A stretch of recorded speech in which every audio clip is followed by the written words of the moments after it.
right, no set. Clean.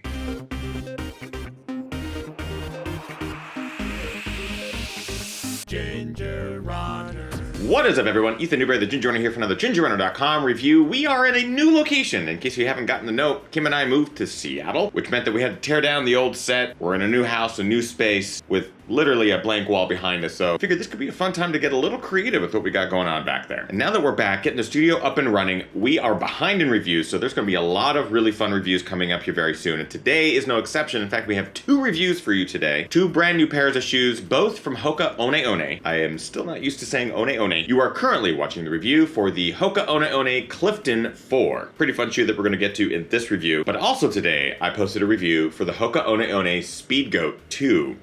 Which is kind of a monster. So if you'd like to check out this review, the link is in the description of this video. You can go check that out whenever you like. Right back to the Clifton 4. The Clifton 4 is the fourth in line of one of my favorite shoes from Hoka One One, the Clifton. I've reviewed the Clifton 1, 2, and 3, and to this day, this guy, the Clifton 1, version 1, the one that started it all, is still my favorite. It's cushioned, it's flexible, it's light, and since that shoe, it's actually changed pretty considerably each generation. Now with version 4, it's again a completely redesigned shoe. New foam platform, new mesh upper, new overlays. Still feels kind of the same as the last version. I'll get to a little bit more detail in this review. But of course, before I talk about all the things I like and dislike about the Clifton 4, I'll just warn you, it's stepped a bit further away from that original version, which for me was a love affair to remember. All right, let's get on to the review of the Clifton 4, as always, starting with things that I like. The new upper, this new mesh, the new overlays, it is a step in the right direction as far as durability is concerned, comfort's concerned. The last version, version 3, had a bit wider mesh, which just wasn't quite as durable, and the welded overlays, at least on my pair of shoes, started to come undone. I can actually see many of them kind of falling off and flaking here. So version 4 has improved that upper dramatically, which is good. Responsive, this new foam package that they're talking about, it's still cushioned, but it's more responsive than the last version, which is far from version 1, which was just pure soft cushion. In this case, I don't really mind it. I actually don't mind the additional responsiveness. It helps propel you a little bit more forward, keeps you from kind of falling into your heels, really absorbing into that cushion. So it definitely keeps you, for lack of better words, on your toes, which is a good thing, and I don't mind it. I enjoy the new responsiveness. Durability, again, a huge improvement over version 3. I feel like the upper is holding up a lot better than the previous version. The welded overlays are sticking on. There's no seams or splitting or anything like that in the mesh upper. The outsole, of course, is showing a little bit of wear, as it does because there's a lot of the exposed foam.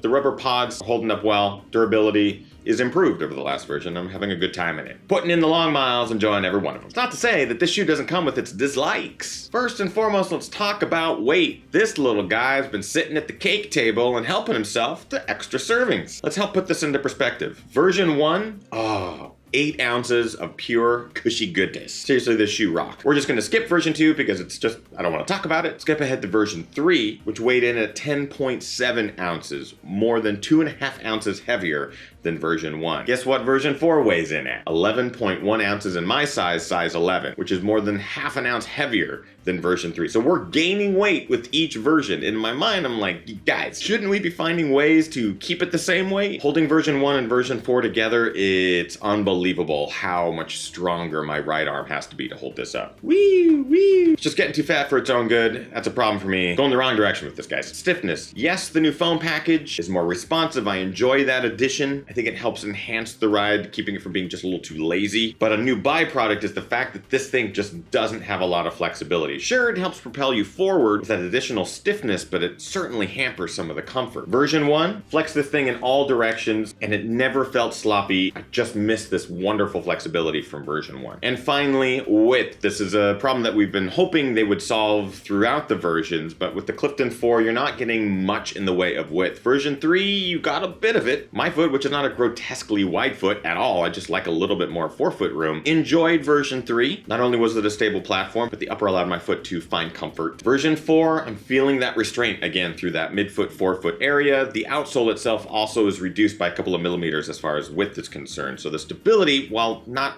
totally noticeable, is different than version 3. But that, my friends, is it for the dislikes with the Clifton 4. I think it's a good all-around trainer. If you're looking to go long mileages, you don't want a lot of fatigue, Clifton 4 certainly hits a lot of check marks. It'll continue to be a great go-to for those of you looking to run marathons, long distances, long training runs, the occasional need for tempo or speed work. torque, it'll hold up. So let's get on to points. Quality, I'll give it 4 out of 5. It's improved. I think it's better than version 3 as far as holding up and durability is concerned. Comfort, also 4 out of 5. I like the additional responsiveness. I do miss just the simplicity of version 1. Price, at $130, again, that's okay. It's not gonna be a perfect score. I'm gonna give it 4 out of 5 on price. Looks, again, it's always questionable. In this case, I'm gonna give it 3 out of 5. I don't think it's the best looking Hoka. Some of the colorways of this style just aren't great. That brings our grand total to 15 out of 20. I don't think it's my favorite Clifton. That would be version 1. It's not my second favorite Clifton. That would be version 3. I think that point total kind of puts it into perspective. That brings us to a buy, try, or a why. Simply put, certainly a try. If you're used to Clifton's version 1, 2, 3, certainly want to try the 4, see how it compares for yourself. There are areas where it will certainly be an upgrade. There are other areas where it might fall a little bit short of previous versions. Solid try for the Hoka One One Clifton 4. And that, my friends, is it for today's review. Don't forget, I also reviewed the Speed Goat 2, which is a monster of a shoe. I actually really like it. Hint. The link for this review is in the description below or at the end of this video. Make sure you check this one out. And if you have any additional questions or want to get a pair of the Clifton 4s for yourself, remember, I'm working with Running Warehouse. We got a link in the description there. We can go check out the shoes, get a discount with the included coupon code down there. Take advantage and enjoy. But of course, the question goes to you. Have you tried the Clifton 4? It's been out now for a little bit. Do you enjoy the shoe? Do you think it's an upgrade or downgrade from version 3 or version 1? Are you fans of the Clifton 4? Let me know in the comments of this video. We'll get that dialogue going. So, goodbye. That's it for today's review. I hope you guys liked it. If you did, make sure you like, favorite, and subscribe to this channel. youtube.com/thegingerrunner. New videos twice a week, live shows, all that good stuff. Of course, you can find me across social media. Look at all those wonderful links that you can go follow me on. And if you want to help support this channel, keep these reviews coming on a regular basis, live shows, all the good stuff, patreon.com/thegingerrunner is where you would want to go to do that. For as little as $1 a month, you can support everything that happens here with some cool perks on the back end. Yeah. That's it, my friends. I hope you enjoyed this review. Get out there, train hard, race harder, and party the hardest. I know I am. We'll see you guys next week for another review. Goodbye.